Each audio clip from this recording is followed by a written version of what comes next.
सहकार radio पर आप सुन रहे हैं कहानियों का कारवां।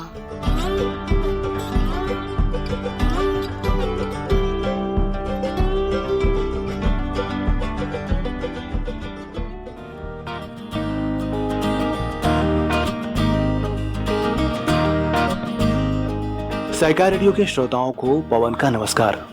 साथियों, कहानियों का कारवां में आज सुनिए हरिशंकर परसाई की व्यंग कथा बदचलन।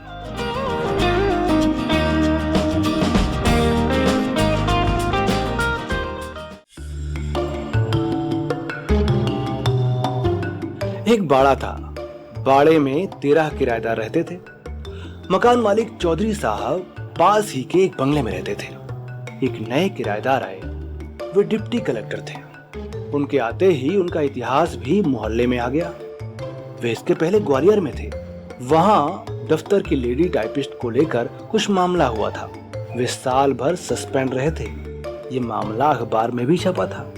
मामला रफा दफा हो गया और उनका तबादला इस शहर में हो गया। डिप्टी साहब के इस मकान में आने के पहले ही उनके विभाग का एक आदमी मोहल्ले में आकर कह गया था कि ये बहुत बदचलन चरित्रहीन आदमी है। जहां रहा वहीं इसने बदमाशी की। ये बात सारे 13 किराएदारों में फैल गई। किराएदार आपस में कहते हैं कि शरीफ आदमियों का मोहल्ला है, यहाँ ऐसा आदमी रहने आ रहा है। चौधरी साहब ने इस आदमी को मकान देकर अच्छा नहीं किया। अरे बहू बेटियां सबके घर में है, यहाँ ऐसा दुराचारी आदमी रहने आ रहा है, भला शरीफ आदमी यहाँ कैसे रहेंगे। डिप्टी साहब को मालूम था कि मेरे बारे में खबर इधर पहुंच चुकी है। वे ये भी जानते थे कि यहाँ सब लोग मुझसे नफरत करते हैं, मुझे बदमाश मानते हैं। वे इस माहौल में अड़चन महसूस करते थे। वे हीनता की भावना से ग्रस्त थे। नीचा सिर किए हुए आते जाते थे। किसी से उनकी दुआ सलाम नहीं होती थी। इधर मोहल्ले के लोग आपस में कहते थे, शरीफों के मोहल्ले में ये बदचलन आवसा है। डिप्टी साहब का सिर्फ मुझसे बोलचाल का संबंध स्थापित हो गया था। मेरा परिवार नहीं था, मैं अकेला रहता था।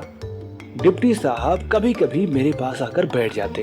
वे भी अकेले ही रहते थे, परिवार नहीं लाए थे। एक दिन उन्होंने मुझसे कहा, ये जो मिस्टर दास है ना, ये रेलवे के दूसरे पुल के पास एक औरत के पास जाते हैं। बहुत ही बदचलन औरत है। दूसरे दिन मैंने देखा उनकी गर्दन थोड़ी सी उठी हुई है, लेकिन मोहल्ले के लोग आपस में कहते थे, शरीफों के मोहल्ले में ये बदचलन आ गया। 2-3 दिन बाद डिप्टी साहब ने मुझसे कहा, ये जो मिसेस चोपड़ा है ना, इनका इतिहास आपको मालूम है? जानते हैं इनकी शादी कैसे हुई? 3 आदमी इनसे फंसे थे, इनका पेट फूल गया। बाकी 2 तो शादीशुदा थे, चोपड़ा को इनसे शादी करनी पड़ी। दूसरे दिन डिप्टी साहब का सिर थोड़ा और ऊंचा हो गया। मोहल्ले वाले अभी भी कह रहे थे, शरीफों के मोहल्ले में कैसा बदचलन आदमी आ बसा है। 3-4 दिन बाद फिर डिप्टी साहब ने कहा, श्रीवास्तव साहब की लड़की बहुत बिगड़ गई है, ग्रीन होटल में पकड़ी गई थी एक आदमी के साथ। डिप्टी साहब का सिर और ऊंचा हुआ। मोहल्ले वाले अभी भी कह रहे थे, शरीफों के मोहल्ले में ये कहां का बदचलन आ गया। 3-4 दिन बाद डिप्टी साहब ने कहा, ये जो पांडे साहब है ना, अपने बड़े भाई की बीवी से फंसे हैं। सिविल लाइंस में रहता है इनका बड़ा भाई। डिप्टी साहब का सिर और ऊंचा हो गया। मोहल्ले के लोग अभी भी कहते थे, शरीफों के मोहल्ले में ये बदचलन कहां से आ गया। डिप्टी साहब ने मोहल्ले में लगभग हर एक के बारे में कुछ न कुछ पता लगा लिया था। मैं नहीं कह सकता कि ये सब सच था या उनका गढ़ा हुआ। आदमी वे उस्ताद थे, ऊंचे कलाकार। हर बार जब वे किसी की बदचलनी की खबर देते, उनका सिर और ऊंचा हो जाता। अब डिप्टी साहब का सिर पूरा तन गया था, चाल में अकड़ आ गई थी, लोगों से दुआ सलाम होने लगी थी, कुछ बातें भी कर लेते थे। एक दिन मैंने कहा, बीवी बच्चों को ले आइए ना, अकेले तो तकलीफ होती होगी। डिप्टी साहब ने कहा, अरे साहब, शरीफों के मोहल्ले में मकान मिले तभी तो लाऊंगा बीवी बच्चों को।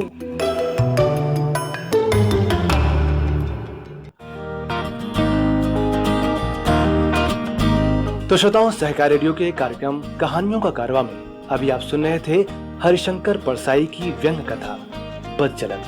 अगर आप सहकार रेडियो का ये कार्यक्रम पहली बार सुन रहे हैं और हमसे जुड़ना चाहते हैं तो हमारे व्हाट्सएप ग्रुप से जुड़ने के लिए 9617226783 पर अपना नाम और जिला या शहर का नाम लिखकर भेजें।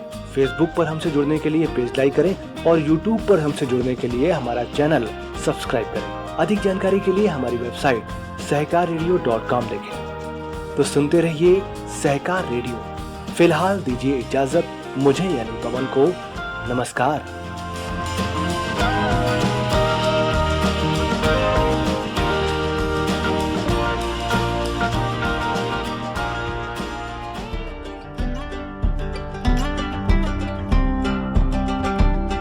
सहकार रेडियो पर आप सुन रहे थे कहानियों का कारवां।